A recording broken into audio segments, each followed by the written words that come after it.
represented at it. And so I think that's going to be a feature here is how do we diversify the global supply chain on anything from rare earths to pharmaceuticals? There's growing consensus, so I think that point will be quite dominant. And then given the makeup of who's in the G7, the Russia-Ukraine conflict will always come up because obviously it directly impacts at least 3 or 4 of those members who are on the continent. So we will also, and I don't recall exactly who the French have invited, but in addition to the G7, they'll always invite 2 or 3 other countries to attend. I believe Ukraine has been invited, if I'm not mistaken. There's usually a couple other countries that they'll invite that are not members of G7. But I think those issues will dominate depending on where we are with the Straits, and then clearly the critical minerals and supply chains has been a key focus of G7 actions. The last point is, I think there's been an interest and I think Canada deserves credit for this. The Canadians have really taken a lead, and we've been very supportive of this, in highlighting places like Haiti.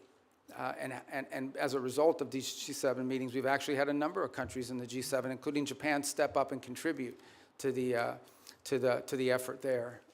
And the reason I mentioned NATO, there's an article in The Hill, and Mr. Chairman, I ask unanimous consent that we put this in the record. It says Sweden is now America's most valuable tech ally. You're talking about working together with other countries. It goes on to say, this is just last week, Sweden joined NATO. They've now signed the bilateral defense cooperation agreement. They said in March, Sweden became the first European Union member state to sign the Pax Silica Declaration, Washington's flagship initiative to secure global AI and semiconductor supply chains, and now the technology prosperity deal. I want to know how you've accomplished so much, and is this a model for U.S. relationships going forward with NATO? Yeah, the interesting thing about Sweden is because and Finland to the equal extent, is because they were not members of NATO for many, many years, they had a self-sufficiency in their defenses.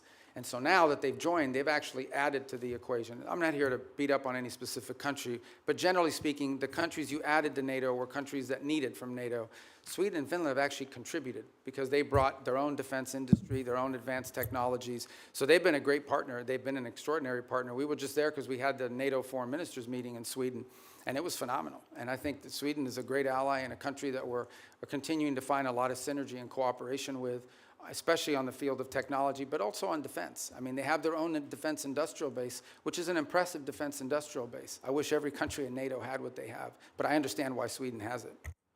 In a number of travels that a number of members have done in bipartisan ways, we found out as we go around Europe that most countries will say they've been too dependent on the United States for military, too dependent on Russia for energy, and too dependent on China for materials.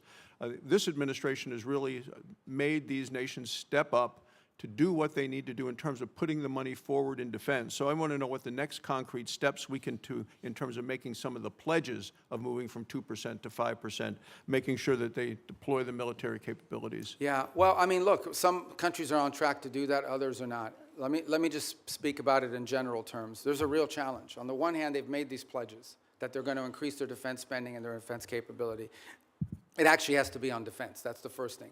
You can't say that pensions for former soldiers and sailors is part of your 5% or your 3.5. I mean, that can't happen. But the bigger challenge that much of Europe faces, many countries in NATO faces, their economies are not growing, and in order to spend more money on defense, they're going to either have to raise taxes or cut social programs. And part of the reality of NATO, whether we like to hear it or not, is that many of the countries in Europe were able to build these very robust social safety nets because they didn't have to spend it on defense because NATO and the United States was providing it for it. So they're going to have to deal with that reality. The second point is, and this is not an anti-NATO statement, but it is the reality. The United States has global obligations. At the same time as I'm in NATO, I have to speak to the Indo-Pacific countries who are also worried about what's our force posture they're going to be. We obviously are involved in the Middle East. We have counterterrorism issues with regards to Africa. We have growing mill-to-mill cooperation in our own Western Hemisphere, especially taking on these transnational terrorist organizations and the like. So we don't have like unlimited military resources, even though we have a very large budget. They're not unlimited. And so we have to be able to allocate our resources and our personnel in ways that make sense, and it has to come at the expense of something. And so I think that's the reality that we have shared with our NATO partners from the very beginning of this administration and have been consulting every step along the way. But these countries will have to step up. They, at a minimum, have to be able to conventionally defend their own sovereign national territory for the most part. Thank you, Mr. Chairman. Senator Van Hollen, you're next. Chairman, and welcome, Mr. Secretary. This is your first public hearing since President Trump and Israeli Prime Minister Netanyahu launched an illegal war against Iran. Netanyahu said he's been waiting 40 years to do this. Turns out he finally found a president who was both stupid and reckless enough to join him. The war has killed 14 American service members, wounded hundreds more, and killed thousands of civilians. It's driving up the price of gas, food, and much more. Trump obviously doesn't care. He called high gas prices peanuts and said, "I don't think about Americans' financial situation." That's from the President of the United States. And all for what? The President told us 91 days ago that we had, quote, won the war in Iran. Last year, he told the country, Iran's key enrichment facilities have been completely and totally obliterated. Was that false? Let's face it, Mr. Secretary, the Trump foreign policy has become a dumpster fire. This is the same president who's more interested in flattering Vladimir Putin than in protecting Ukrainian sovereignty. The president who lifted restrictions on the transfer of sophisticated U.S. chips to China, but came back from his trip there with nothing but ballroom envy. He tweeted about that the other day. This is the president who brought on Elon Musk to take a chainsaw to AID, which has enabled the current Ebola outbreak in the DRC. We've also witnessed corrupt crypto deals with the UAE royal family that have enriched the Trump family at the expense of our national security. We've seen an administration engage in extrajudicial killings in the Caribbean, hijack Venezuelan oil, threaten to invade Greenland, and weaken the NATO alliance. Here at home, a Reagan-appointed judge said that you and former Secretary Noem abused your powers when you locked up and still seek to deport students for protesting the destruction of Gaza. The Reagan-appointed judge said you did that, quote, primarily on account of their First Amendment-protected political speech. Speaking of Gaza, the so-called Board of Peace seems to have run around. Meanwhile, while Senator Rubio once proclaimed that the U.S. must, quote, work to ensure that refugees who flee war, torture, and persecution are provided safe environments to live and thrive in. Now, as Secretary of State in this administration, you have capped refugees at a record low of 17,500, and white South Africans, Afrikaners, have comprised roughly 99% of those slots, Mr. Secretary. A race-based refugee system. At the same time, the president's preventing Cuban political refugees from entering the United States, even as you've imposed a near oil blockade on that repressive regime. The stated goal is to change the government there, but the only real change is humanitarian crisis inflicted on millions of people, not members of the regime. And in that regard, Mr. Secretary, I have a question for you regarding the designation of Cuba as a state sponsor of terrorism. On the very first week, at least, of this administration, the administration reinstated that. And in a recent January 26 EO, you made statements suggesting connections to Hezbollah and Hamas. The previous administration did a thorough review with the intelligence community and concluded that there was no evidence that Cuba was engaged in ongoing state sponsor of terrorism. Did you find new evidence to support that conclusion? Well, first of all, let me just say that's your question, but you made this long statement of which I disagree with most of it. We won't have time to address every point that you made. So let's stick to Cuba specific, because that's the question that you asked.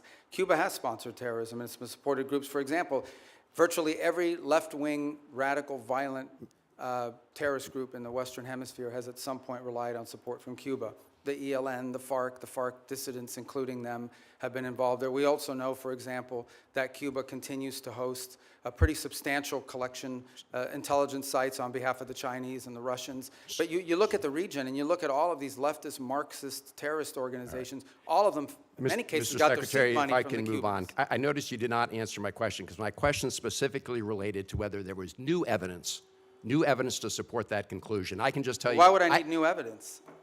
Because you're claiming that they're a state-sponsor terrorism, suggesting they're ongoingly involved in that. My final question to you, Mr. Secretary, relates to the Al-Aqsa Mosque complex. There have been reports that the United States is working with Israel to take away the Kingdom of Jordan's custodianship over the Al-Aqsa Mosque complex in East Jerusalem.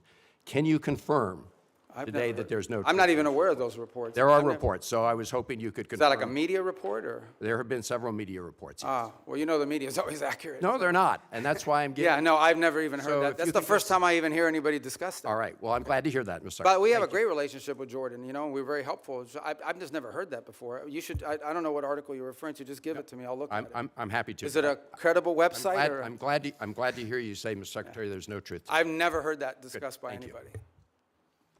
Thank you much. Senator Paul, you're up next. Oops, I'm sorry. Senator Daines was here earlier. I apologize, Senator. Senator Daines. Chairman, thank you. Ranking Member Shaheen, good to see you as well.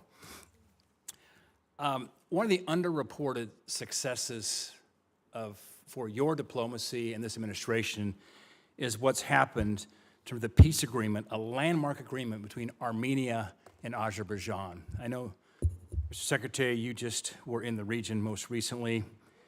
A major step forward for a region long beset by conflict, nearly 40 years of a hot war. And through your leadership and President Trump's leadership, you've brought true peace to an area of the world sandwiched in between Russia and Iran. It was creative thinking that led to the establishment of the Trump Route for International Peace and Prosperity as a solution to some of the stickier issues in that negotiation.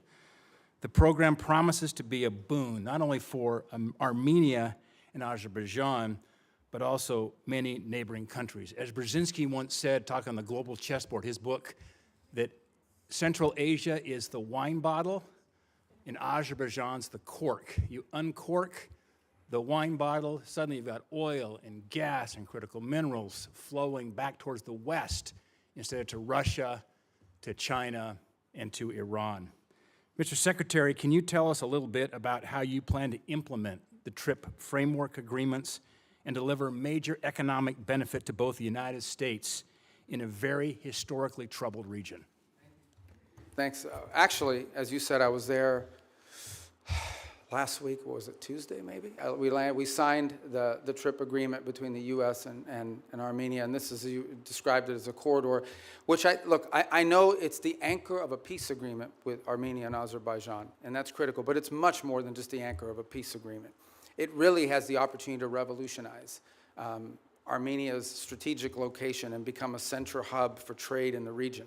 It solves the issue of access that Azerbaijan cared about, and it was an irritant in their relationship, but it does much more than that. It has the ability to transform the Armenian economy in a very powerful way. Here's the other thing that it's done. You know, for a long period of time, our relations with Armenia were quite stagnant, and in many cases, I would argue, almost non-existent. It has also reinvigorated that relationship between our two countries and allow us to explore opportunities in all sorts of other fields.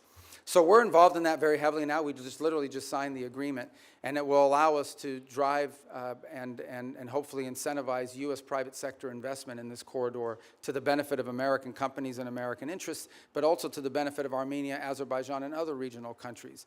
I would also argue, by the way, and just to point out, and I don't mean this again, I think this is pretty well understood in the open source reporting, the Russians are less than happy about our engagement there. I think there's evidence that they would like the current president to lose his election as a result of this growing relationship with the United States. To be clear, we're not there to infringe on Armenian sovereignty. We're not asking them not to be friends with other countries. We just want to be able to have a relationship with them that's built not just on peace. Peace is important, but that's just the beginning.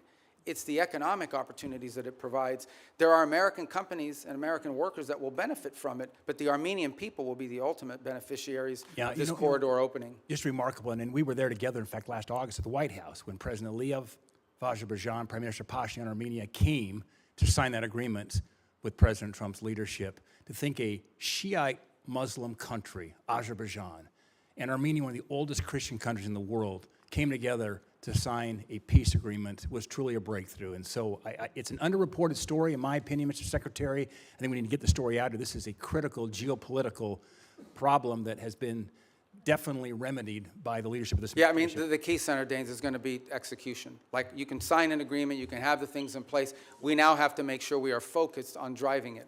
and ensuring that to the extent American companies can contribute to the infrastructure, to the railway, to the highway, to everything that needs to happen in order for that corridor to open. And then the spin-off effect of it as well. We don't need to dominate it. We're not asking for an American monopoly economic, but we do want our companies to get a fair shake in there.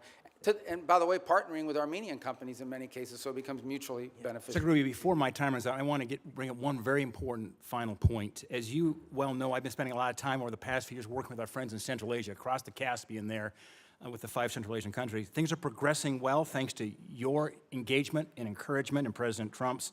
And we're seeing a lot of fruit from last year's C5+1 summit that was right here in Washington. That being said, there is still a major hurdle to strengthen our ties. One of the key irritants to our friends in Azerbaijan and in Central Asia is the infamous Jackson-Vanik trade restrictions. These are Soviet-era relic restrictions. In fact, Senator Murphy and I are the co-leads on the repeal. It's long past due that we get this changed. Mr. Secretary, is removing these restrictions a priority for you and your department?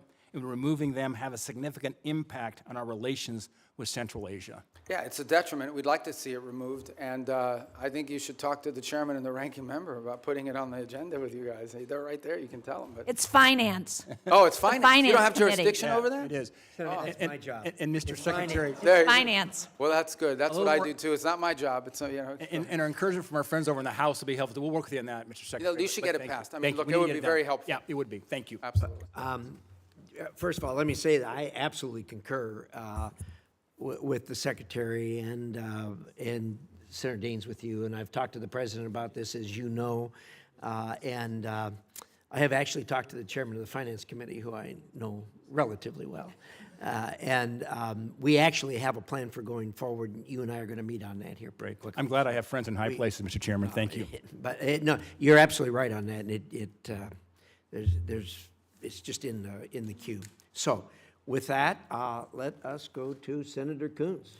Thank you, Mr. Chairman, Ranking Member, Mr. Secretary, National Security Advisor, good to see you again. I know from our service here together that you agree that China is the greatest national security threat that we face. And one of the key reasons is their repeated threats to take control of Taiwan by force if necessary. And Taiwan, as we both know, is not just some faraway island. It produces 90% of the semiconductor chips critical to everything from F-35s to iPhones. And its geography makes it indispensable, both to global commerce and military power. Do you agree with that? To Taiwan? Yeah, it's not just strategically important in terms of where it's located. It also is the message that it sends to the world if something were to happen to it. Agreed. That's why for decades, really with leadership from the Senate in a bipartisan way, we've provided arms to deter the PRC's potential military aggression. In fact, you introduced the Taiwan Peace Through Strength Act of 2023. In January, Congress pre-approved a $14 billion arms package for Taiwan. It's been 6 months. We haven't received a notification. Have you advised President Trump to proceed with this? Yeah, it's under, but I don't know if you were here a moment ago when I discussed, we just did $11 billion in December, which was, I think, the largest sale in history. I think it was more than the cumulative amount under the Biden administration. And I recall during 6 years of the Obama administration, there was zero gone to Taiwan. So some way you would argue that we're trying to make up ground. So why hold off on it now? Well, so the other 14 is being reviewed. It's under review. It hasn't been, I think it's been noticed, but it hasn't been reviewed. I mean, it hasn't been approved yet. So it's here's under my review under the concern. White House. Mr. Secretary, my concern is that President Trump has said publicly that arms sales to Taipei are a great negotiating chip with China. And my concern at a time when the PRC has been far more aggressive than they were in previous years, centerline crossing, circumnavigation of Australia, aiding Iran and Russia in their war goals and aims, frankly, literally helping Iranians target U.S. service members.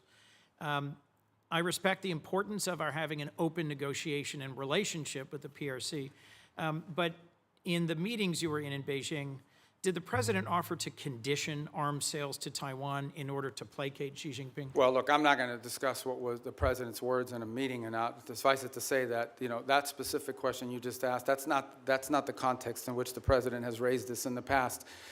When the president says it's a great negotiating thing, what he's really saying is it's because China, as you can imagine, always mentions this. Like, this is a top priority for them. They are constantly talking about Taiwan arms sales. But that in no way is what is holding up our decision-making or the White House's decision-making. It is something the president will have to decide on the timing of when and how that is executed on. It's been approved by Congress. It's been noticed.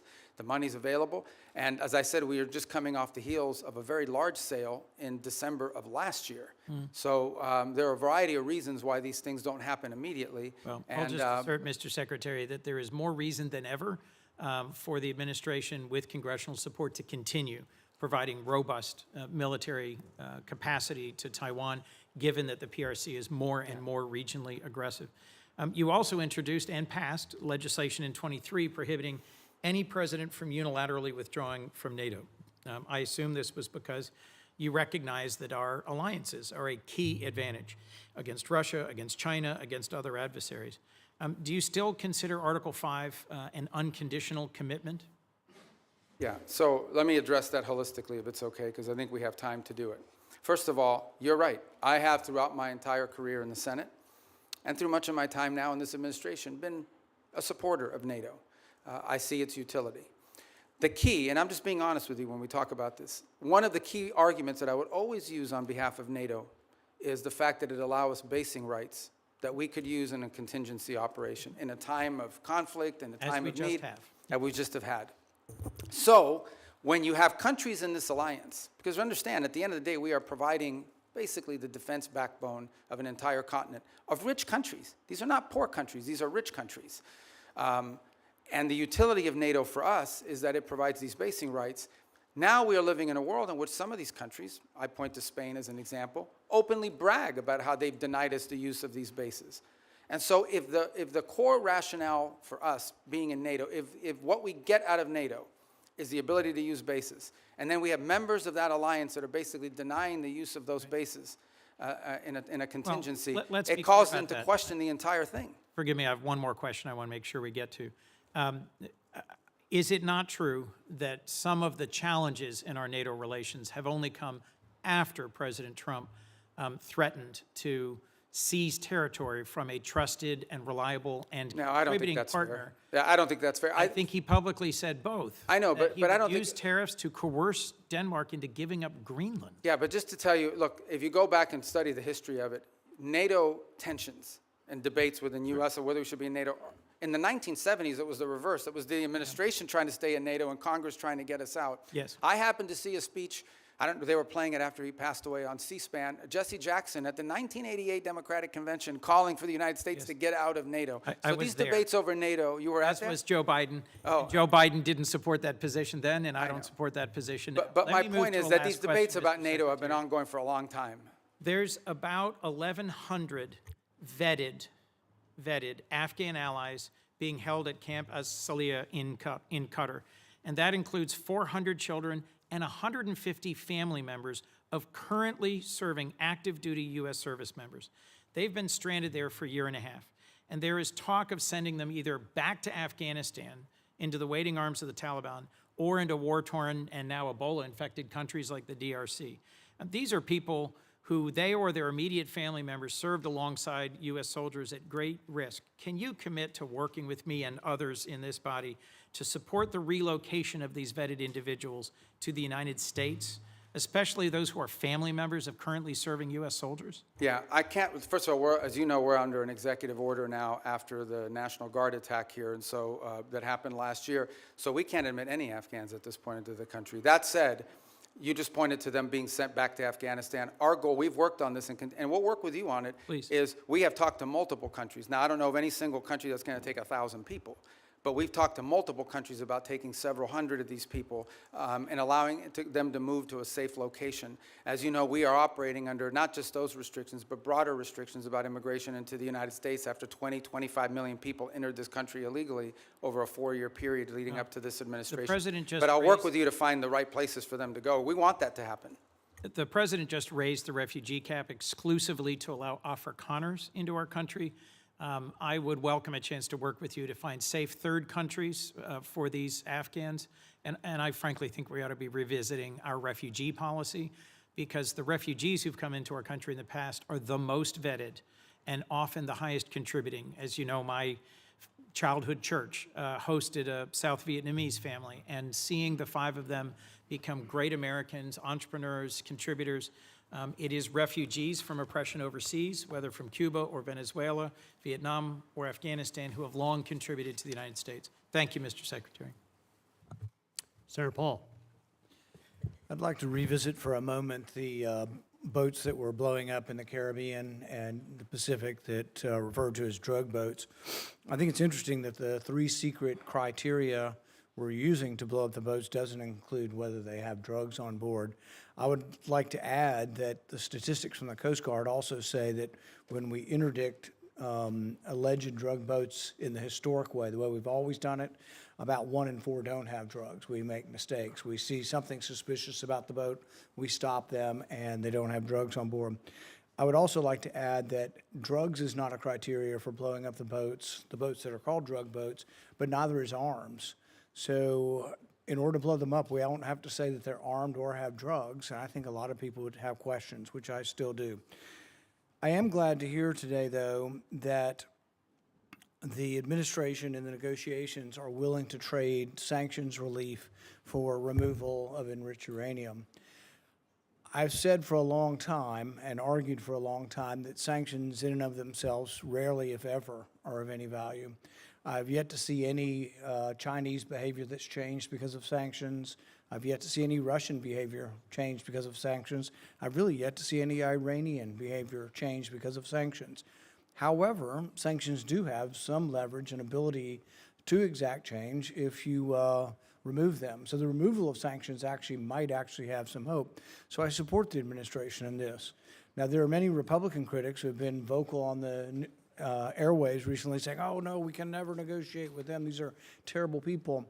Well, you don't really negotiate with really friendly, good people. In a time of war, you're going to have to negotiate with an adversary. So I do commend and supportive of the idea of this.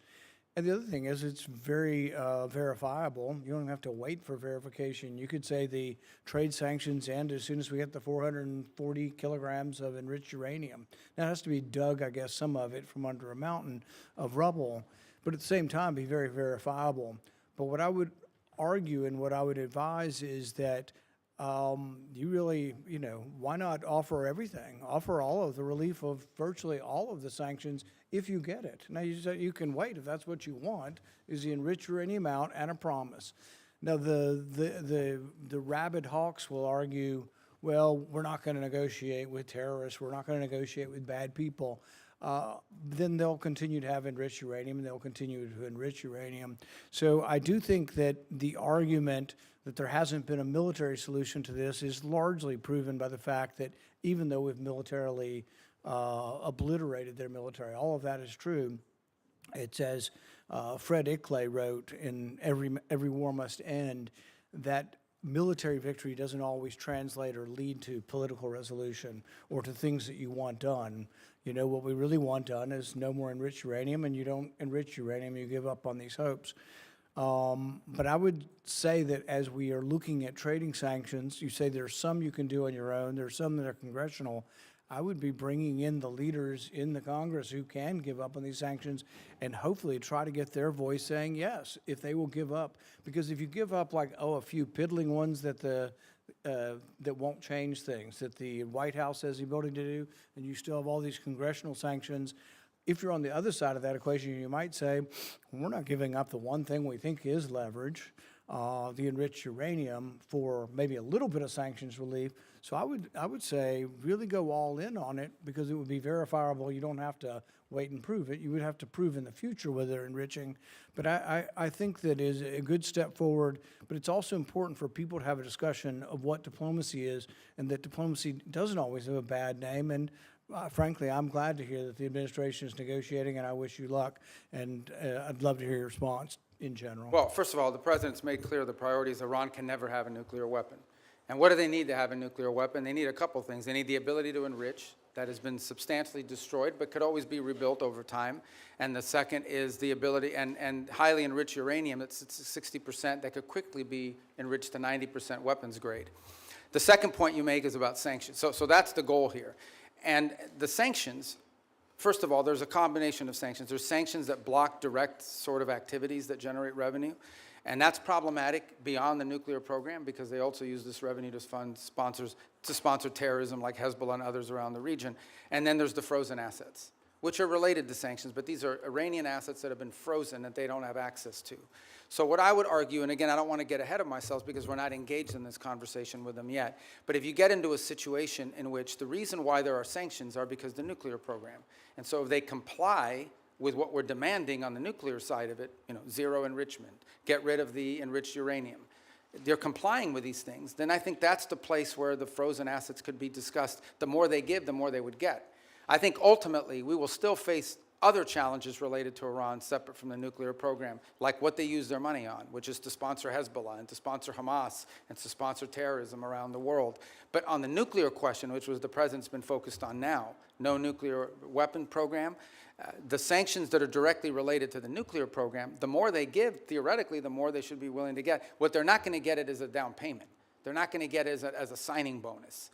And I would also point out that negotiations on nuclear matters are highly complex, highly technical. And so it will take some time to work through that, as is sanctions, by the way, highly technical and in many cases multifaceted. There are UN sanctions, there are US sanctions, there are US congressional sanctions. So there's a lot to unravel there. Is benefit from the idea of trading sanctions relief for activity. And if you don't ever trade them, if you just have them on the book, then I think they're of little value in changing behavior. Thank you. Senator Booker. Thank you very much. Mr. Secretary, you and I talked a lot about Africa, and I raised concerns about a lot of the cuts. We're seeing globally an increase in tuberculosis, an increase in malaria cases. We see a continued ongoing, on the continent, HIV crisis. And the United States has pulled back from a lot of its investments in those areas. Now with the crisis with Ebola, we see that the challenges that have been brought about as a result of our surveillance, early detection, and the like. So I'm just very concerned about what the administration's strategy is, because we're clearly seeing here that what goes on the continent of Africa directly affects our public health as well. Well, first of all, I don't agree with that assessment. I mean, first of all, it's not about cutting back. The response here is not just how much money you spend, it's what results you're going to get. Now, let's talk about Ebola for a second. Ebola, the outbreak in Ebola was in a war-torn, isolated, rural area in the DRC. That's where that began. Since that time, our response has been very quick, very rapid. Well, so you're saying you did not cut early detection periods. I'm not talking I'm about saying that whatever you're pointing to as a cut is not the reason why there was an Ebola outbreak. I'm not connecting the two. I'm simply saying. Well, you are connecting them. You said that our cuts Senator never Rubio, I'm led- not trying to get in an argument with you. I would really like to actually have my questions answered. So very quickly, we cut early detection when it comes to infectious diseases on the continent. Factually, this is not an opinion. We made those cuts. We cut early warning systems on the continent. It had nothing to do with the Ebola outbreak. So I don't need to tell you, Secretary Rubio, that we're living in a place where an infectious disease crisis anywhere is a threat to public health everywhere. The United States has made major reductions in these areas that have put us more at risk. If you're talking about this clearly Ebola crisis, there's other things and other cuts we've made, and you see it factually. Even our own State Department personnel that I've talked to are saying we're less prepared for a global outbreak than we were before. And my worry is, specifically in a budget hearing, is this budget makes even deeper cuts into the kind of things that could prevent the next outbreak, or, as we've seen unfortunately with COVID, have us more prepared. Yeah, I don't agree with that assessment. I don't know who told you that at the State Department. So just let's as an move example, on. My time is limited. If I we're know, not- that's an if important we can't question. even I don't want to agree eat on- up your time, but No, I need to answer that because I just don't agree with that. Mr. Secretary, you can't even agree on the facts. We Because made that's not accurate. I mean, again, you look at what we've entered into with these it's countries. not accurate that we cut early detection.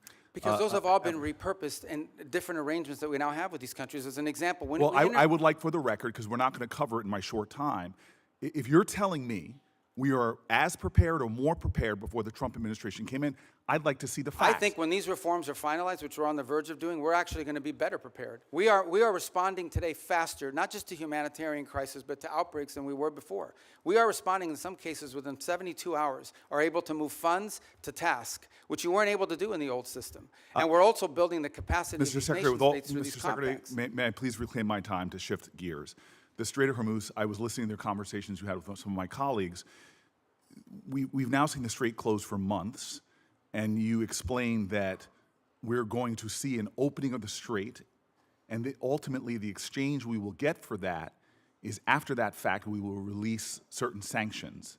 Is that correct? No, that's not what I said. What I said was that if they open the straits, we will lift our blockade. The straits and the blockade are what are interrelated. And so for the nuclear program, in exchange for getting rid of the fissile material out of country, I imagine, is what the highly enriched uranium, we would release sanctions. Is that correct? Well, it's not just that. It's also their enrichment activity. They would have to, they would have to make very severe and significant concessions on what they intend to enrich in the future. And already with the March relaxing of sanctions, allowing Iranians to sell oil to the Chinese, estimates have been between $10 and $50 billion they got from that relaxing of sanctions. How much money might we see in a deal in our relaxings of sanctions in order to get rid of the highly enriched uranium and stop their enrichment? Well, let me just tell you on that portion. The sanctions that were released on Iran were boats on the water.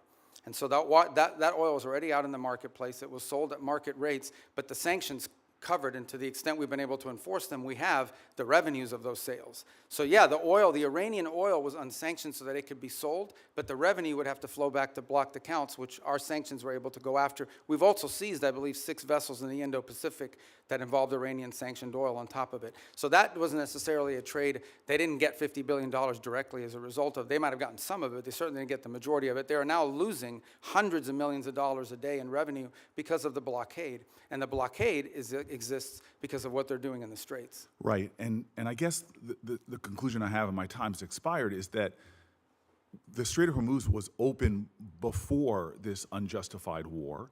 We're now scrambling to try to find a way to get it back opened again. Not only is it causing economic havoc to our country and to residents all around this nation, families trying to make ends meet, but you see on top of that, the Iranians finding ways to leverage that, as we allowed them to do with the Chinese for tens of billions of dollars. And so my point is, before we even get to a nuclear negotiation, this regime is getting money to rebuild, purchase more drones, cause more havoc. And this is before we're even trying to get back to a But I point don't. where I apologize. I don't understand how they're getting this. What revenue are you referring to? well, there's 2 sources of revenue we're seeing. One is the revenue from the Chinese, that's factually documented. And number 2, the revenue that you're proposing that they should receive by releasing all of their highly enriched uranium, as well as in making a commitment about their enrichment capacities. Yeah. Hold on. And that was the exact deal that you guys vilified, that the president and you vilified President Obama from having. Yeah. No, So I don't here think we those are have not a the same. worse situation where Those are not the same our deals. adversary and our enemy, who's causing havoc in the region, who is funding proxies and terrorists, has discovered, thanks to you all, the power of shutting down the Strait of Hormuz. No, they didn't which discover. is They all- knew that a long time ago, and they've done it before. Clearly, we all knew that a long time ago. That's why this And they intended to do this at ill-conceived some point war in the should have future never as well. happened. Yeah, but You have made our adversary in a stronger negotiating position. We are the strongest nation on the planet Earth, and we're in a stalemate with Iran. And now we're begging to get back into a deal that you all We're not trashed in begging. the first place. There's no one begging. I don't Clearly, know. this is a Senator shame. Senator Booker, your time's up. But can Senator I just- Rubio, since he's I gone do want to over, you address can some of these points respond. because they go to the heart of the matter. No one's begging for anything here. The Iranians might be begging because their economy's losing hundreds of millions of dollars a day. That they are losing. Understand, Iran had street protests going on before all of this started. All of those factors, economic factors in Iran, are far worse today than they were 6 months ago when those protests were happening. They have hyperinflation. Their currency's completely devalued. They're struggling to make payroll for their government workers. Iran is in a very serious situation. And if it was up to the political class there, and I understand everybody there is sort of radical in some way, but if it was up to the people that actually like go to elections and wear the suits and you see on TV, they'd probably make a deal tomorrow. It's the issue they're facing is that the supreme leader and the IRGC Corps are a little bit more immune from those pressures until they can be convinced otherwise. And I think that's the direction that they're moving in, because the reality, I don't know where you're getting this perception that Iran is stronger. Iran has no navy left. They've lost a substantial percentage of their defense industrial base. That Iran has lost a substantial percentage of their missile launchers. And their economy is far worse today, and I mean far worse today, than it was 6 to 9 months ago. And they are looking at hundreds of billions of dollars of reconstruction costs just to get to where they were 6 months Mr. ago. Rubio, you keep telling us how we're winning this war. The president keeps saying, Well, the war's over completely now. annihilated. The war is not over. And yet the American people see how we're losing at the pump and with their costs, and yet this thing still hasn't been resolved. Every day he tweets out, oh, we've obliterated them, we've annihilated them, they're going to surrender, but yet we still find ourselves spending billions of dollars a week Yeah, Senator on Booker, war abroad. you've gone way over, and I've been It very would be generous nice if we on had time. hearings where people had Thank to you, be held Senator accountable. Booker. Senator Scott. All right. Secretary Rubio, so first off, do you think it's important to Americans that the Iranian regime doesn't have nuclear weapons and ability to destroy? I think it's important to the world. Yeah. The whole world. I mean, this question about the Straits is a great example. Imagine, the Straits gives them leverage. Imagine what nuclear weapons would give them leverage to do.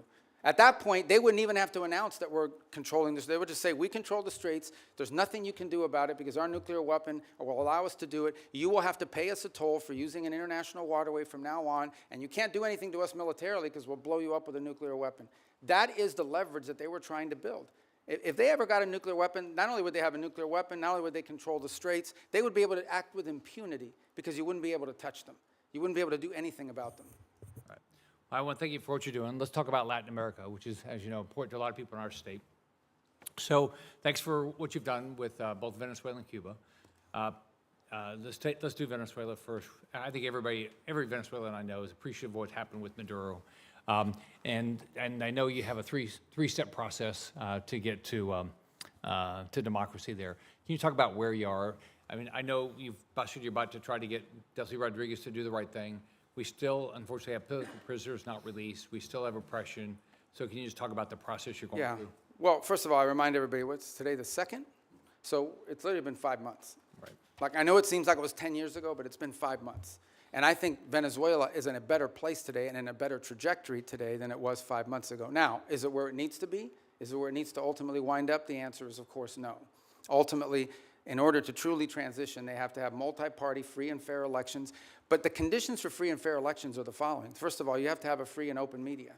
And while you've seen independent journalists are now, for the first time, activated again, that has to exist. Political parties have to be given the space and time to organize. The National Electoral Council has to be reformed so that it has members in it that will actually accurately count the vote.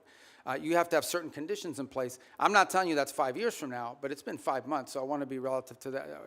Here's what I can tell you. For the first time, certainly, since 20, whenever, in the pre-Chavez era, maybe ever, and certainly since the post-Chavez era, the oil wealth of the country is not being stolen. The oil wealth of the country is going directly to pay government workers, buy medical equipment, audited by KPMG. That's a significant advance. That's not a permanent situation, but that's a very valuable one today. You have seen reforms. You have seen, for example, the infamous prison, El Acoide. It's been closed. You still have about 400 and something, what we determined to believe to be political prisoners, but you've had many others that have been released, including many high-profile ones. You've seen a systemic reform in individuals involved in their government, replaced by new people. Some we don't know well, others we know a little bit about, but certainly better than the people whose place they took before. You've seen a level of cooperation on a couple of topics that I actually can't even discuss in a setting like this, but be more than happy to talk to you about, any of you about, in the appropriate setting. And I think that's been a positive. By the way, you've seen the retrieval. The United States, with the full cooperation of the Venezuelans, went in and retrieved highly enriched uranium. They had highly enriched uranium in their country because of an old reactor program, not because of nuclear weapons or anything, and they wanted it out of their country. And we were able to go in and actually retrieve it along with the UK mission that went in with us and get it. We have a functioning embassy, and we have direct flights for the first time. Venezuelans are now able to go back, not just visit relatives, but begin to engage in the economic life of the country. All of that is to say, it's been 5 months, there is a lot more to go. This is not the direction we want Venezuela to be. But what I will say is that the Venezuela that's there now, under the interim authorities, does not pose the threat to the United States that it posed 5 months ago, when it was an open base of operation for Iranian operatives, for Cuban intelligence, and for others who used it as a base of operation against the national interest. But we have a lot of work to do. We are nowhere near where we want to get to there. Can you give the same thing about Cuba? I mean, Cuba's a you very guys did the different, right thing yeah. by I mean, I think the misnomer about Cuba, or the misunderstanding about Cuba's actually not controlled by the government. Cuba's controlled by a military holding company named Gaesa. And Gaesa virtually owns anything, they own the tourist sector, they own mining, they own the gas stations, they own everything. They generate about 70% of Cuba's GDP is under the control of this military company. And they're sitting on between 14 and $17 billion in assets. So you have people literally starving, people literally, like power grid that hasn't been maintained in 10 years, and yet you have this holding military company sitting on these assets. And by the way, not a penny of the money in the military holding company translates over to the public treasury. So the fundamental challenge we have here is that Cuba needs to be, in order for it not to continue to be a failed state, which poses a threat to the United States, they need systemic and serious reform.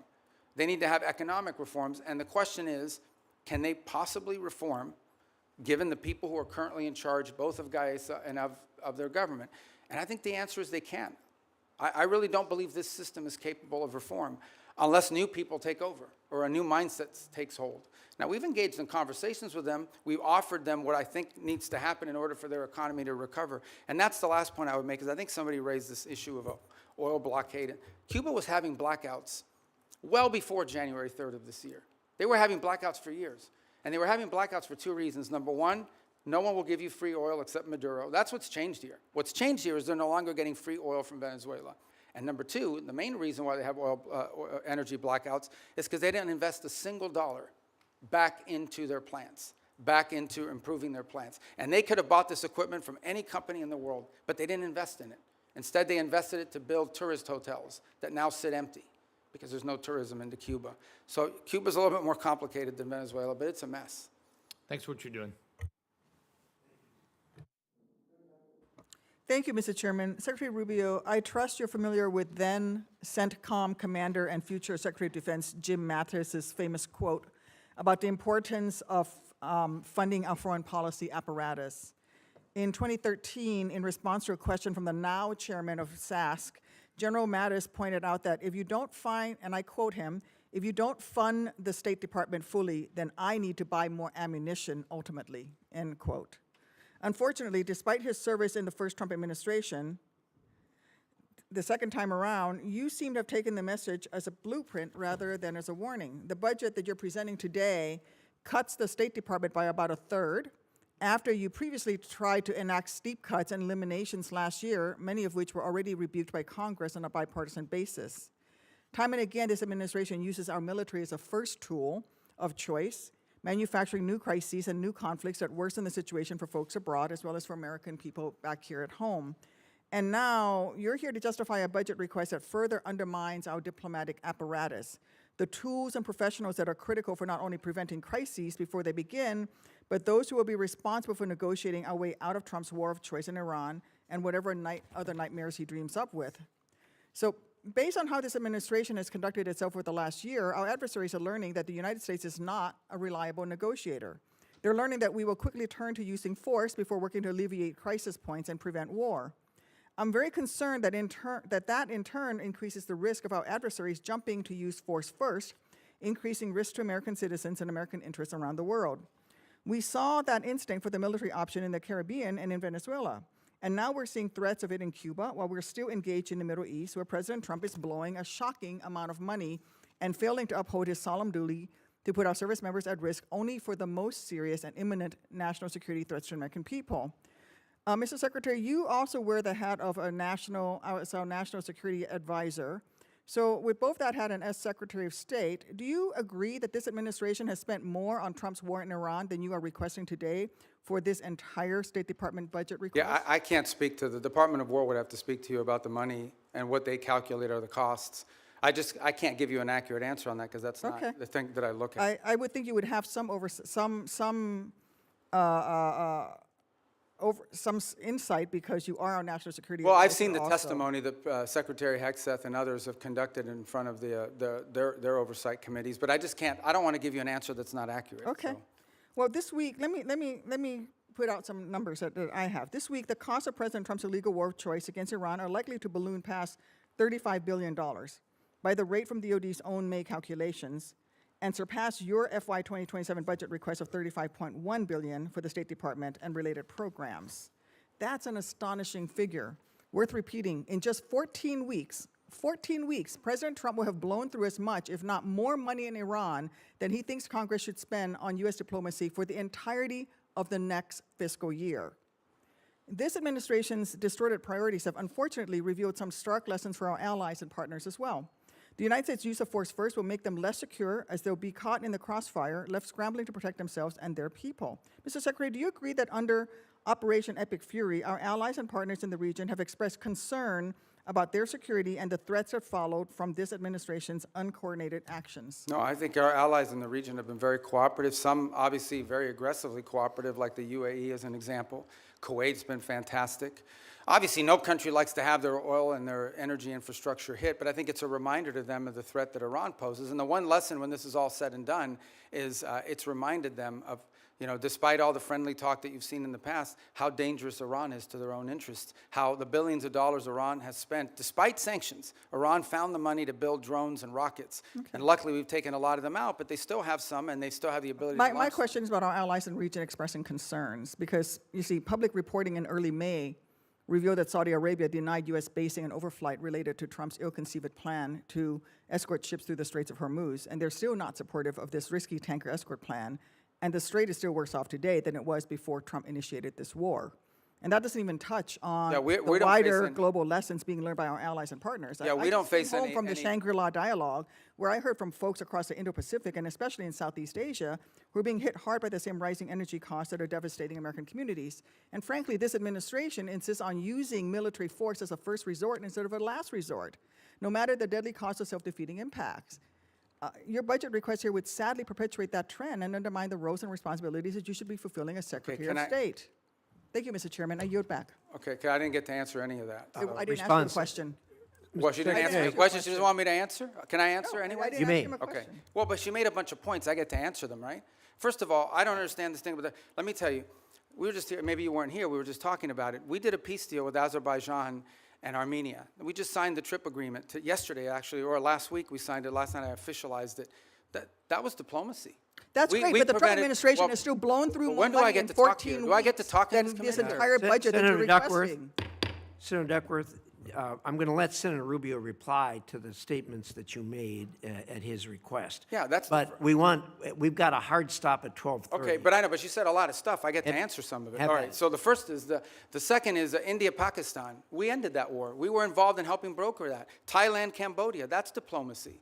We've been very engaged in fact, as I sit here now speaking to you, I've got the Lebanese government and the Israeli government meeting at the State Department starting at 8:30 this morning for the 4th time after engaging last week at the military level. So we're carrying out now, we're carrying out diplomacy all over the world constantly and very successfully in many cases. Now let me make one more point that you raised about the budget request. Guys, we understand how this process works, okay? You guys understand. I know because I've been involved all the time. We OMB, produces sort of timelines for every agency. We put forward a budget. We say, this is the money we've been allocated. This is how we would spend it.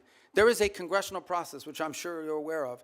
And in my time here, 16 years that I was here, I don't ever recall us once ever taking the president's budget and passing it into law. I'm not walking away from the budget. We can make it work if that's the budget you give us. But I have a sense, I have a suspicion, right, Senator Schatz, that we're going to have to work with you guys, Schatz, that we're going to have to, well, that we're going to have to work with you guys on a budget request that meets your priorities and ours. That's how it works.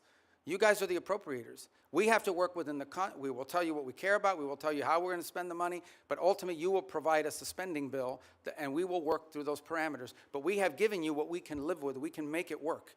But if you wanted, if you're obviously going to have changes here in Congress. But this stuff about diplomacy and the money spent on the war, diplomacy's always cost less money. We don't buy missiles. We don't buy rockets. We don't buy large airplanes and aircraft carriers. But we've been very effective. And I can give you list after list of places where we have had an impact in either de-escalating crisis before it started or ending active wars. And I'm very proud of the work that we've done in that regard, some of which haven't even been publicly discussed in some cases because they weren't high profile. And my last point. We remain heavily engaged in areas that maybe not at the core of our national interests, but nonetheless are related to our national interests. You think about Sudan for a moment and the Quad. This has been a very frustrating situation to put together, but we helped convene a donor conference that got pledges for when that is resolved. We've put a lot of time and energy in a situation that now, unfortunately, has turned into a proxy in the Middle East because of the UAE and the Saudis on opposite sides of it. In Libya, where our work in Libya now it's still divided, but they, for the first time ever, have a joint budget. For the first time ever, are cooperating on energy deals that are going to be beneficial to the people of Libya. So I just don't think it's fair to say we're not actively involved in diplomacy on last year's budget and spending because we are, and we have been, and to great success. Thank you. Senator Curtis. Thank you, Mr. Chairman. Clock setter, thank you for resetting the clock. Mr. Secretary, thank you for being here. And I'm always truly impressed with your ability to navigate around the globe so articulately and explain the positions. Like you previously, I chair the Western Hemisphere Subcommittee. One of the focuses that I've had is on Taiwan and Taiwan's relationship in the Western Hemisphere. We actually had our first subcommittee hearing on Taiwan's allies in the Western Hemisphere. And as you well know, Honduras switched diplomatic recognition away from Taiwan in 2023 in exchange for a lot of promises from China. No surprise, those promises have not been fulfilled. And the current president, during his campaign, talked about returning back to Taiwan and restoring that relationship with Taiwan. In your budget, you have $245 million for the Countering PRC Influence Fund. And I'd like to note Senator Van Hollen and I have a bill that would actually carve off a portion of that specifically for Taiwan and countering the PRC influence there. So I guess my question is, what can the U.S. do potentially with that fund, Countering PRC Influence Fund, for Taiwan, particularly as it relates to Honduras, kickstarting that relationship, developing joint set of economic priorities for Taiwan and the Western Hemisphere, anything else we can use that fund for? Yeah, well, first of all, the reason why these countries switched recognition primarily was because the Chinese would go in and they would say, if you switch recognition, we are going to provide you this loan, this, and in some cases worse than loans. Maybe there was even cases of bribery and things of this nature, but we're going to provide you, a free this and a free that. We're going to build an auditorium for you. We're going to build a bridge. We're going to build a port. And they haven't kept many of those promises. So I think the first thing is to just point to the fact that, bait and switch. Yeah, in many cases, these things are not provided. The other angle of it is if it's loans, they create these debt traps, which is an argument we make all over the world, but particularly in the hemisphere. But the broader goal of this fund is not just simply Taiwan related, although that's the reason why that's an action they took as a result of this leverage that was established on them. But more broader, in many cases, these countries are trying to develop their telecommunications system. They're trying to build roads. They're trying to develop whatever it may be. And frankly, the only companies that show up are the Chinese companies. And they show up with lower cost, a financing mechanism, et cetera, et cetera. Now, there's a track record of not completing these projects. There's a track record of flooding the country with Chinese workers that come and do the work. So I think part of this fund is designed to create alternatives to that, to give these countries alternatives to the Chinese or other foreign malign influence that might be occurring in their country. Part of that is attracting U.S. commercial ventures to do it, but part of it is providing the resources so these countries can go out and do this without being subject to or vulnerable to this sort of leverage tactic that's used against them. Thank you. Let me switch to China for just a minute. Your budget notes the merging of the Foreign Service Institute, where a lot of the state language training takes place, with the Human Resource Bureau. And I'm hoping that can improve the language capacity. But here in the Senate, I've picked up the Uyghur Policy Act, which you led when you were here. Part of the bill that I'm especially supportive of is the provision that's supporting the Uyghur language training for Forest Service officers is not only important but required, and that we have Foreign Service officers in Asia and China that can speak that language. I think it's absolutely vital that our diplomats be able to understand the people in their own language as to the abuses that are going on there. Given your previous experience on this bill and the department's focus on the CCP's repression, do you still support this provision, and can you just speak to how important this is? Yeah, well, I think obviously the Uyghur language is not a widespread language around the world, but it's incredibly valuable in an important part of the world. And so I think we want to see a language proficiency. That's generally been a challenge writ large over a period of time. And one of the goals of the consolidation is to be able to drive language school more effectively, more quickly to Foreign Service officers before they're deployed. Obviously, proficiency in certain languages are very difficult. They take longer periods. Some languages are harder to learn than others, especially if the base of the language is, like, just to give an example, it's easy to learn Italian if you speak Spanish. It's much harder to learn Mandarin, and or the Uyghur language for that matter. So, but language is a priority for us.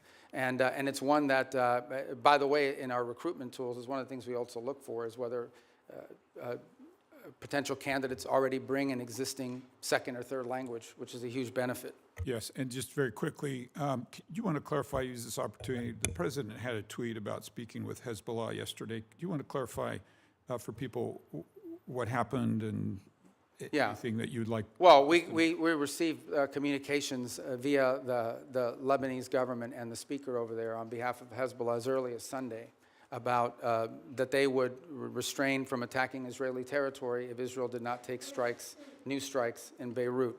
And so it came from Hezbollah, but through Lebanese authorities. I think that clarification is important. Thank you for being here today. I yield. Thank you. Senator Rosen. Thank you, Chairman Risch, Ranking Member Shaheen. Thank you, Secretary Rubio, for being here. Secretary Rubio, I applaud the administration for facilitating a ceasefire last year between Israel and Gaza that will keep Israel safe and from further Hamas attacks and the suffering of Palestinian civilians.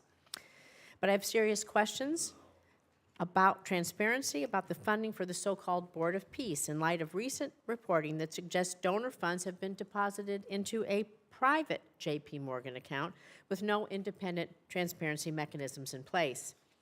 As a member of the Board of Peace, Executive Board, and Secretary of State, you should be in a position to provide us with some answers. And you, as a former senator, know our role here, trying to get answers, and my team's been asking for a contact with the Board of Peace for several months just to do our due diligence, but we've received no response. Can you tell me exactly who my team should be reaching out to, please? Well, I can now because the Board of Peace has finally hired some staff. It's going to be a very lean operation. They're working out of the Institute of Peace building. So for some period of time, they really were not. It was just a very lean operation. So do you have a name for my? I do. I just don't have it on me, but I will get that That's to fine. you. We will- But they've. I think they just hired staff like in the last two We weeks. will follow up with you. Thank you.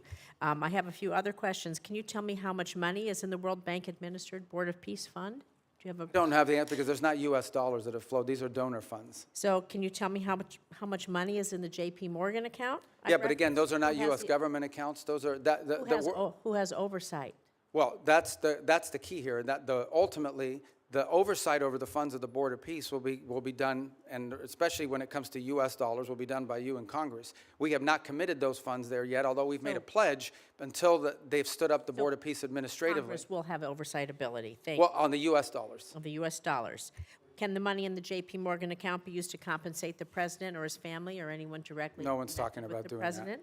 And you said you just hired some folks and it's going to be lean. About how many full-time personnel do you expect? I think they ultimately want to get up to 15 or 20 full-time. I think they've started at 5, And if so I'm is- not mistaken. is I the- could be wrong, but those are the numbers I recall. So is the $50 million in U.S. taxpayer money that your department wants to give to the Board of Peace, is that going to be used to cover this? But I think that 50 million was reversed. We ended up not doing that as a result of the way it was constructed. The Board of Peace is now built out as an international, non-governmental organization. We will follow up with you on that once you give us a contact after this. Thank you. So Secretary Rubio, during your confirmation and budget hearings last year, you committed to me you would support women and girls programming at the State Department. But under your leadership, you've terminated dozens of awards supporting women and girls. You shuttered the Office of Global Women's Issues, GWE. You fired the entire staff. You said repeatedly that regional bureaus will now be responsible for programs to support women and girls, but my staff has asked every single regional bureau if they have a plan to do this, and not a single bureau can provide me with an answer. And so, Secretary Rubio, I'm just so disappointed. I want to believe that, you know, you didn't lie to us, lie to me, and so I want to give you an opportunity to explain how women's issues have been integrated into the I don't know. bureaus. Do we have an outline? I don't know of the who's plan? telling you that at the regional bureaus, because that's not accurate. Now, some regional bureaus have a larger mandate on women's issues than So others. is As there you an- example, like in Europe, it's probably less intense Can you tell than me in Africa. who on your team we can reach out to then to find out? Because we're not getting, they're telling us they don't know. Well, the regional bureaus tell you they don't know? That's Not only correct. does every regional bureau have someone in charge of women's issues, or at least in charge of that portfolio, but most of our embassies, especially in some of these key So can- places, Can are we follow advocating up, and this. can I call you Yeah, and of have a course. conversation? Because somehow there's a Yeah, communication. because we didn't eliminate the program. We simply felt that there's a difference between the women's issues, for example, that you would face in Africa versus what you may be facing in some part of Could you name a Asia. single new program that you've stood up? in the last, since the GB office was closed? Do you know Well, of any? first of all, almost every single one of our programs that we do now, our humanitarian response to crisis, our food programs that we distributed, all of them have a women's component to it. So- Primarily because in these societies, Can we women are the follow up first with ones your team, affected. please, so we can get some clarification? 'Cause Yeah, we we'll haven't been follow able up, and to I'll do give you that. the right people. But each of these bureaus has someone, or more than one case, The more than last one person. here is, there is a International Women of Courage program you and the First Lady have championed. Are you going to commit to maintaining that? The which one, I'm sorry? The Women of Courage program. You and the First Lady have championed that. Yeah, well, we had an award ceremony last year. So- I don't know if one is scheduled for this year yet. Thank you.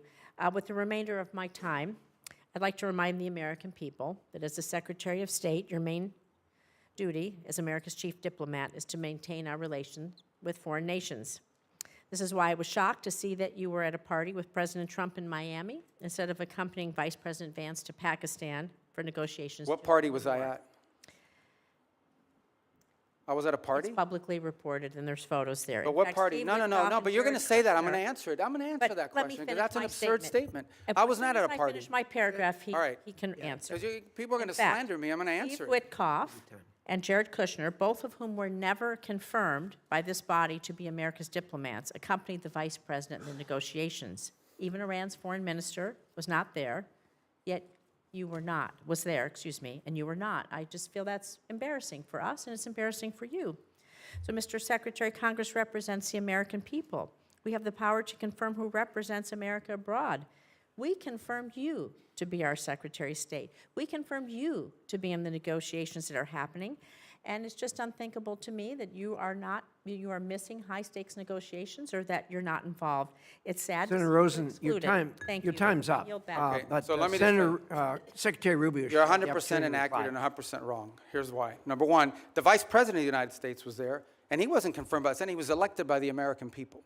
Okay? He is the second in line of the presidency of the United States. He was present. Mr. Witkoff is the president's envoy for negotiation for peace deals. Mr. Kushner is a private citizen that serves as an advisor on these functions. They were the team that we sent to Pakistan. I was not at a party. Where I was is next to the president. Because in the midst of those negotiations, I was in communications with them. And in fact, I think there is media reporting from that evening on how on multiple occasions I went into a back room, I came back out and spoke to the president and was constantly updating him. On that evening, I spoke to Mr. Kushner and our negotiating team and Mr. Witkoff on at least 6 occasions, including twice on a secure line from the phone they had access to over there. So confirmed you don't know you. what you're I just talking wanted- about. You're just Senator making this Rosen, stuff up. he has the floor. I know your Please. staff wrote up this cute statement for your TikTok video, but it's not true, and it's not real. That's not what happened, okay? I'm the National Security Advisor and Secretary of State. I was co-located with the President in the midst of a high-stakes negotiation so that I could immediately inform him about events occurring halfway around the world. I was where I needed to be at that moment because we had a very capable team on the ground in Pakistan, led by the Vice President of the United States. Thank you. Senator Cornyn. Secretary Rubio, I've heard some of my colleagues here on this committee suggest that the U.S. started a war with the Iranian regime 92 days ago. I happen to believe that the Iranian regime started a war against the West and Israel and has been at war with us since 1979. What's your view? Well, if you go back to 1979 and the taking hostages and build it out from there, I don't know the numbers, if we could even add them up. It's incalculable. Thousands of people around the world, including many Americans, have been killed because of direct Iranian action.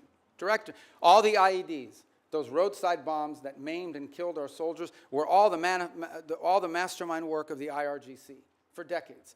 The IRGC sponsors terrorist attacks all over the planet. In fact, they were involved, for example, in the bombing of a Jewish center in Argentina in 1993 or 1994. They're consistently, it's now, we have people convicted in the United States of America, and one was arrested yesterday, Iranian agents plotting the assassination of American political leaders, including the President of the United States. They've been waging nonstop, not to mention their massive sponsorship of Hamas, of Hezbollah, and all the activities those groups have undertaken. So you're absolutely right that the Iranian system has been waging war on the West. But why is anybody in the United States in specific for over 3 decades, but why is anyone surprised? They openly chant, death to America, death to Israel. They openly say Israel's the little Satan, but we're the big Satan. So I think at some point when people say this repeatedly, you believe their rhetoric and their actions back their rhetoric. This is a very dangerous regime. And the notion that they would ever possess nuclear weapons, that people that are willing to conduct those kinds of terrorist acts would ever possess a nuclear weapon is unthinkable, unbearable, and unacceptable. And it's not going to happen under President Trump. So ever since since the Iranian nuclear program started, and they basically blocked the IAEA and others from doing the inspections that would be required in order to monitor their use of enriched uranium. We've had presidents, Democrat and Republican, say that a Iranian nuclear weapon was unacceptable, but it took President Trump to actually do something about it. It shocks me to hear some of our colleagues suggest that there was not an imminent threat from an Iranian nuclear weapon. You and I both sat in the same skiff on the Senate Intelligence Committee. We won't talk about the details, of course, but we knew that they continued to enrich to the point where they could produce a nuclear weapon within a specified time. There's some debate about how long that breakout would take, but the idea that an Iranian nuclear program did not present an imminent threat to the United States, to me, is just ludicrous. And I think it defies all evidence to the contrary. But do you think if they had acquired a nuclear weapon, that would change the ability of the United States and our allies like Israel to deal with this nuclear-armed Iran? I think if Iran ever acquired a nuclear weapon, they could very well use it, because given the theological nature of their decision-making. But just as problematic is they would have immunity. At that point, your options on what you could do about them would be quite limited, and their ability to hold the world hostage. They'd be like North Korea, for example. They'd be North Korea, but worse. They'd be better funded. They would at that point decide that they own the Straits of Hormuz forever, and everyone has to pay them a toll. And nuclear weapons, you can't do anything about it. They would be able to act with impunity. They would sponsor Hezbollah. They would sponsor Hamas. They would hyper-scale their efforts of global terrorism and completely try to drive us out of the region and ultimately destroy the state of Israel. That's what their goal would be, and you wouldn't be able to do anything about it because they have a nuclear weapon and would threaten to blow people up if you tried to move against them. Notwithstanding the importance of denying Iran a nuclear weapon, I do applaud the president's attempt to try to use some diplomacy here in order to deny them access to the enriched uranium and their other weapons that they use against Israel and the West. But tell me, why do you think anything that the Iranian regime agrees to that they will comply with? What evidence is there that they will agree to anything that they ultimately will stick with? Well, again, and that's why any deal with them you have to enter into it with clearly verifiable steps. So as an example, simply putting something on a piece of paper is not satisfactory. You have to actually commit to doing it, then you have to actually do it. And so that's our view of it. Our view of it is that any concessions that are made, and I don't even call them concessions per se, but any arrangements that are made with Iran have to come after not just they agree to certain things, but they actually do certain things. And let's be clear about this, because I don't think this is talked about enough. If what Iran wants is nuclear energy for their country, there are mechanisms to do it. There are countries all over the world that have nuclear energy, but they don't enrich. They certainly don't enrich the 60%.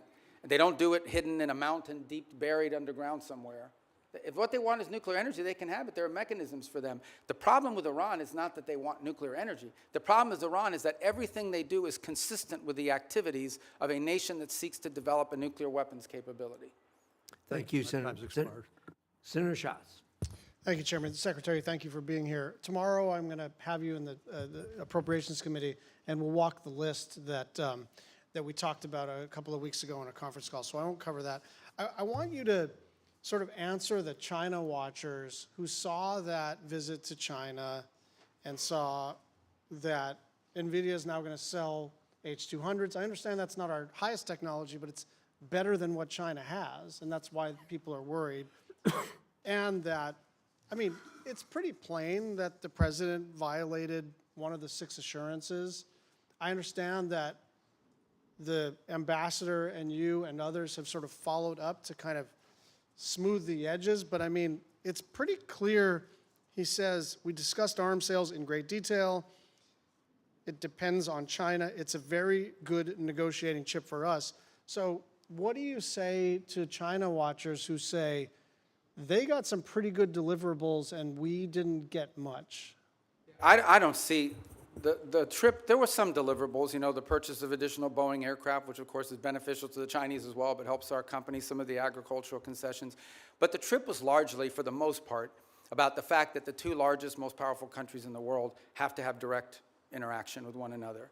And this was an opportunity to do it. He will reciprocate by visiting the United States later next year. Separate from that, and I don't know if you were here at the outset in my opening statement, or maybe it was in response to one of the questions, I think two things are clear.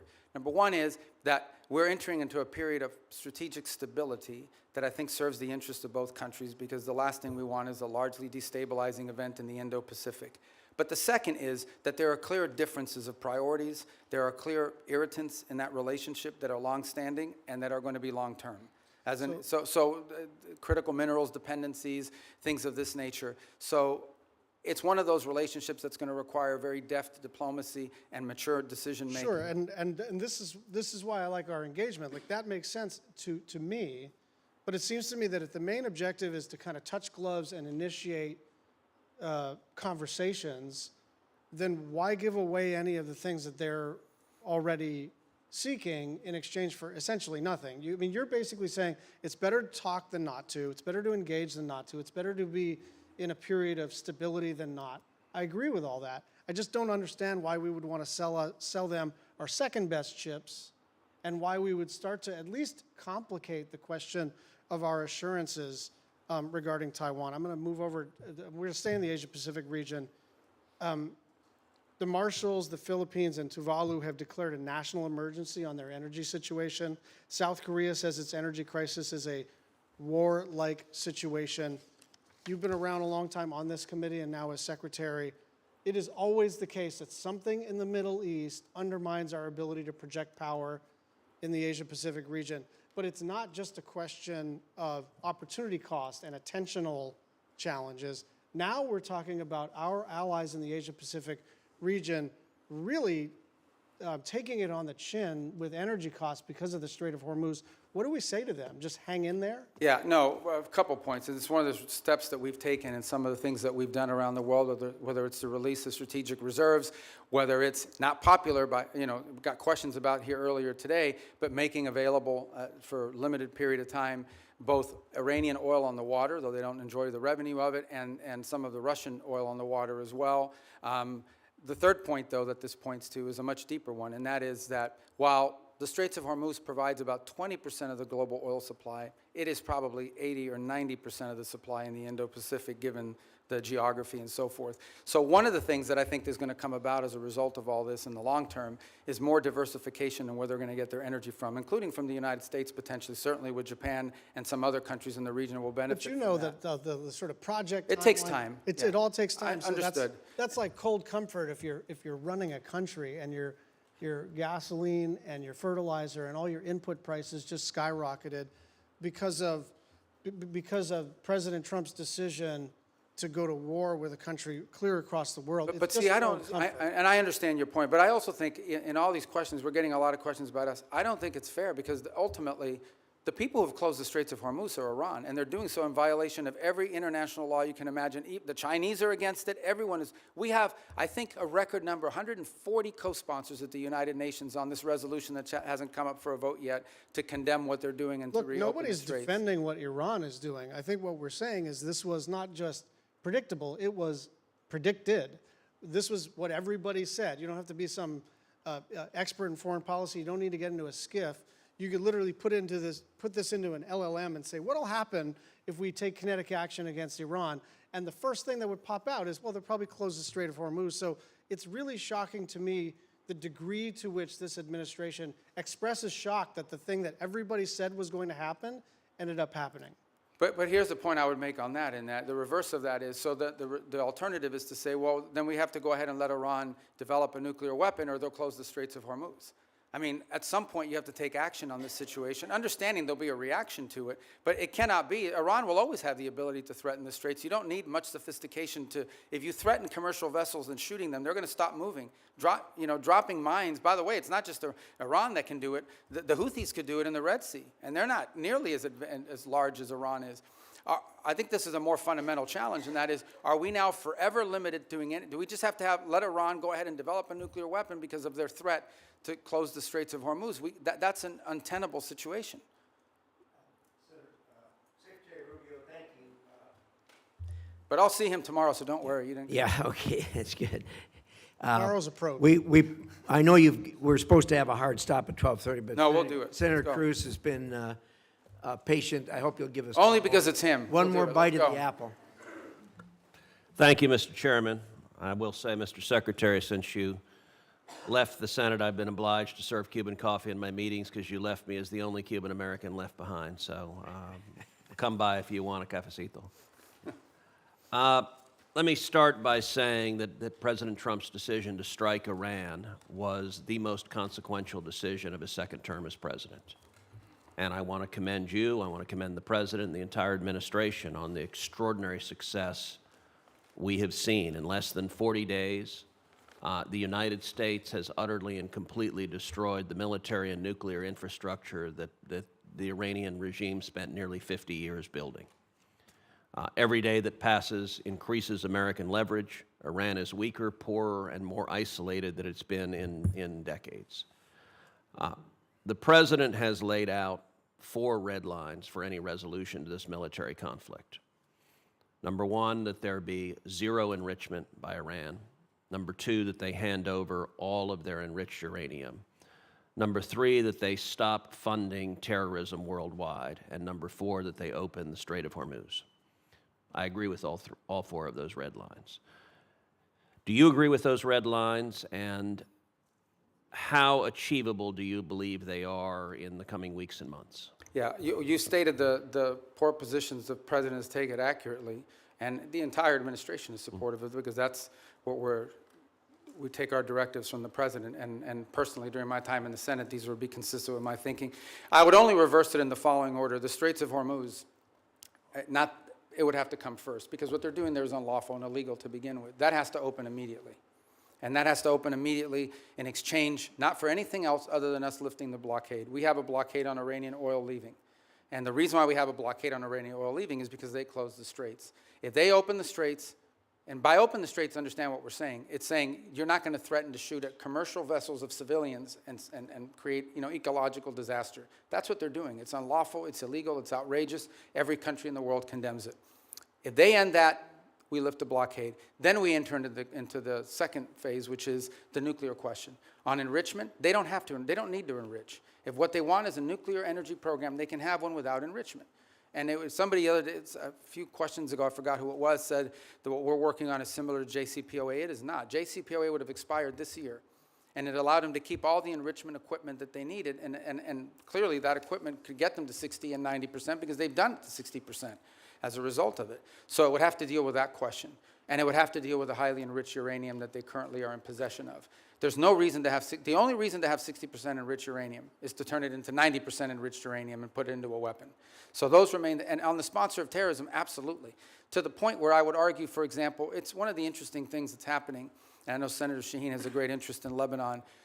It's one of the most ironic situations in the world. The Lebanese government and the Israeli government could do a peace deal tomorrow. Israel has no territorial claims in Lebanon. And Hezbollah is in particular, in fact, Hezbollah has called for the overthrow of the current Lebanese government.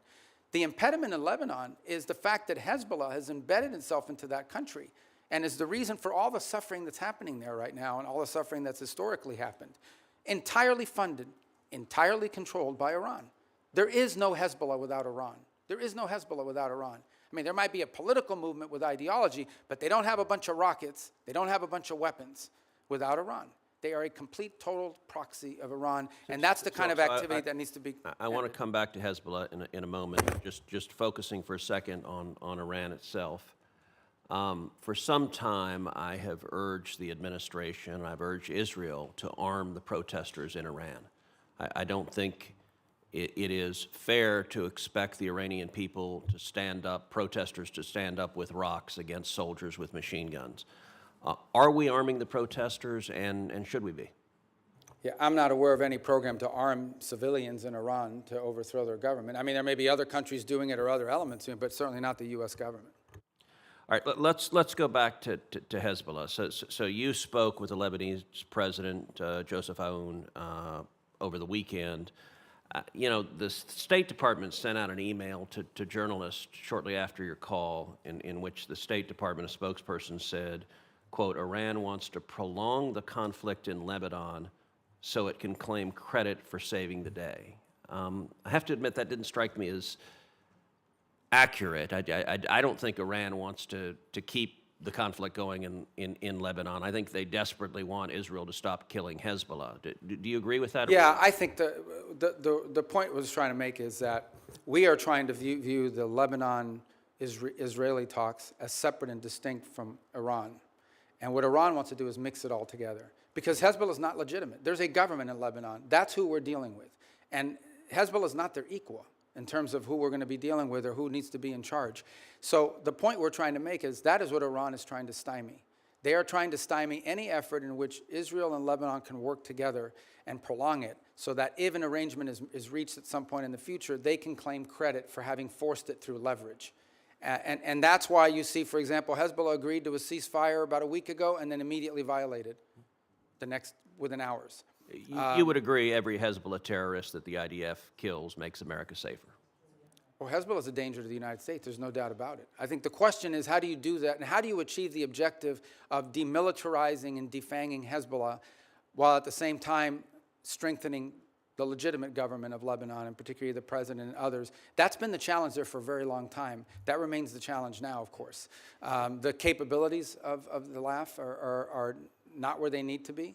But there are also elements within the LAF that are not who they need to be because they facilitate in some cases and cooperate with Hezbollah. So it's a very tricky situation. But I point you back to two things that have happened in the last few months. Number one, the Lebanese government expelled the Iranian ambassador because of Hezbollah. The Iranian ambassador says, I'm not leaving, and you can't make me. Okay, that's number one. The second thing that's happened is just a week ago, Hezbollah openly called, they openly called for the overthrow of the Lebanese government. So no one here should be under any, Hezbollah is not just an enemy of Israel and an enemy of America. Hezbollah is an enemy of Lebanon and of the Lebanese people. Thank you. Thank you. Thank you, Senator Cruz. Senator Rubio, you've been very generous with your time. We appreciate that. For the information of the members, the record will remain open until the close of business tomorrow, June 3rd. With that, the committee is adjourned.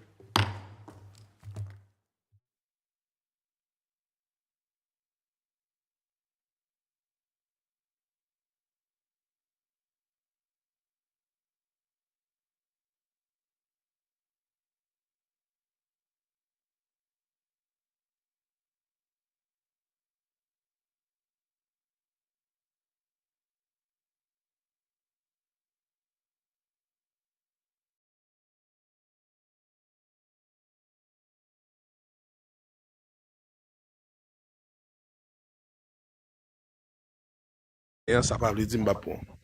Et ben m'pa ka di dans live là.